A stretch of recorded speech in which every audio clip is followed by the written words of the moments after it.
we've talked about heaven and hell, haven't we? And we also talked about who? Why do we even talk about that guy?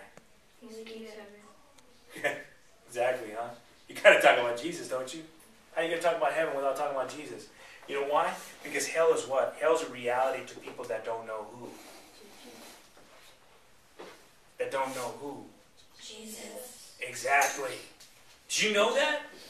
You've seen the footage, haven't you? If you die today, where do you think you're going to go? Heaven or hell?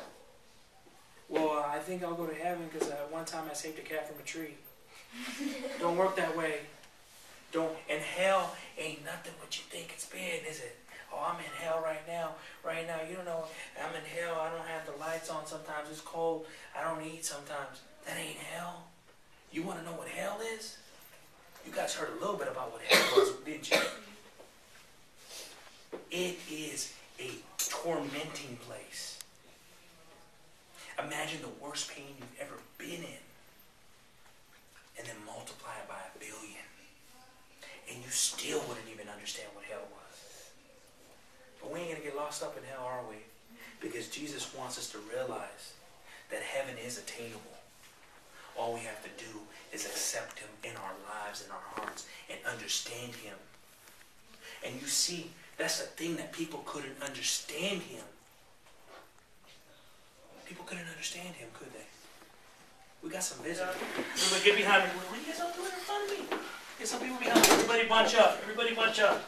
I promise you these people bathe. Come over here. Just come over here for a second. There's a story I'm going to talk about. Come up here. Come up here. There's a story I'm going to talk about.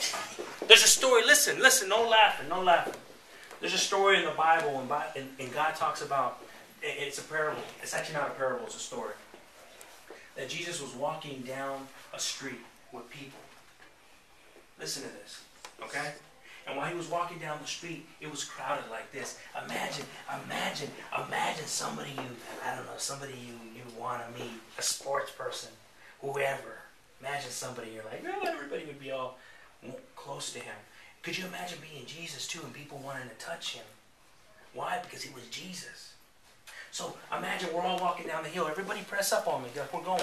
Are you going to walk against me or are you going to walk with me there?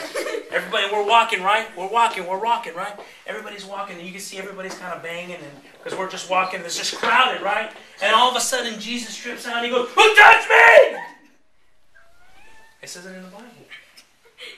Crazy, huh? Why would he yell that? You guys were all touching me, right? And one of the apostles says what? Jesus, what do you mean who touched you? Do you see the crowd here? Do you see the crowd here? We were all touching you. And he goes, no, that's not what I'm talking about. Somebody touched me and pulled power out of me. And see, now we're going to go backwards, right? And there was a lady that was on the side when she saw him coming. Got on her knees and started walking towards, started crawling towards Jesus. Listen to this. And while people were walking, could you imagine getting hit? All she did is touch. It says in the Bible, touched his hem. Touched his hem.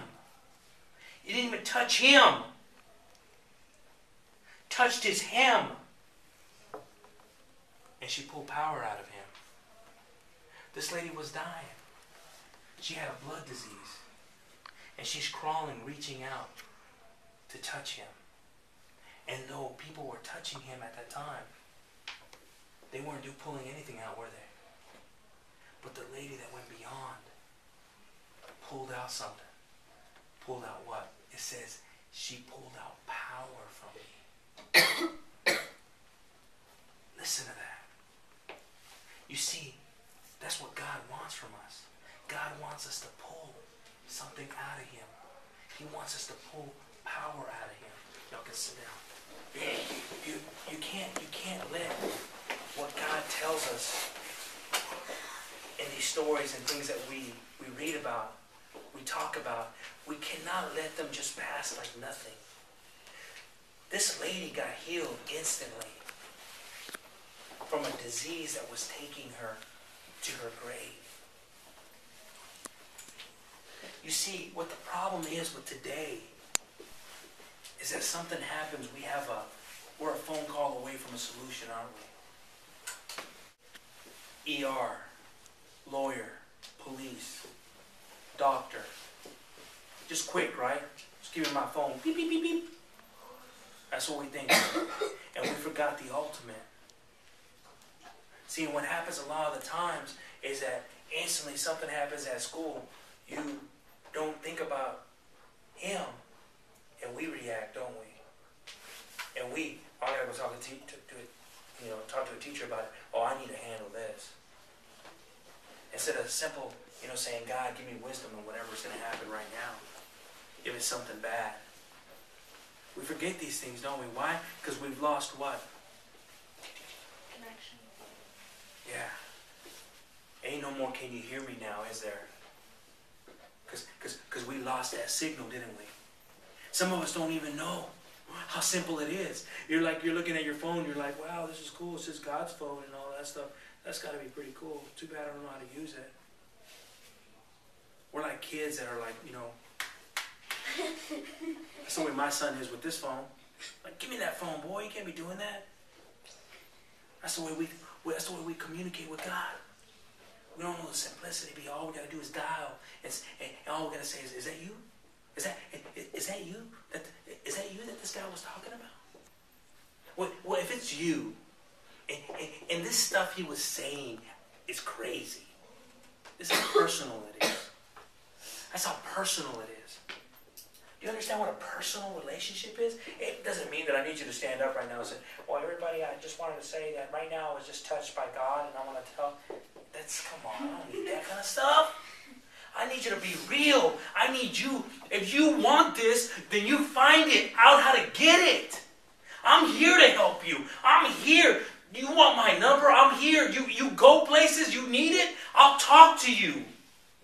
But it's personal between you and God. It's you sitting up at 2 o'clock in the morning saying, I don't know why I feel this. I can't sleep right now. Is it you, God, that's talking to me? And then you hear his voice. Yes, it is. Well, if it's you talking to me, then take it from me. You know what I got inside of me. Better than God. There ain't nobody that can hit you with that light and say, there it is. There it is right there inside of you. There it is. Right there. There it is. That's what God does. And people get it mixed up, twisted, can't believe it, don't understand it, can't contemplate it, are lost about it, they can't understand it. But we start understanding it, don't we? Because we find it becomes weird, doesn't it? How can he know this about me? How can what he's saying right now? He's talking to me right now. That's the way I feel right now. And you're like, has he been reading my journal, my diary? And then of course I'll tell Anthony I haven't been reading your number. But we're serious about this stuff because that's the way God talks to us, and that's when we feel pretty cool, don't we? Because how can a king, how can a God? You see this world, you see what I'm doing right here? This human thing can't even understand what a God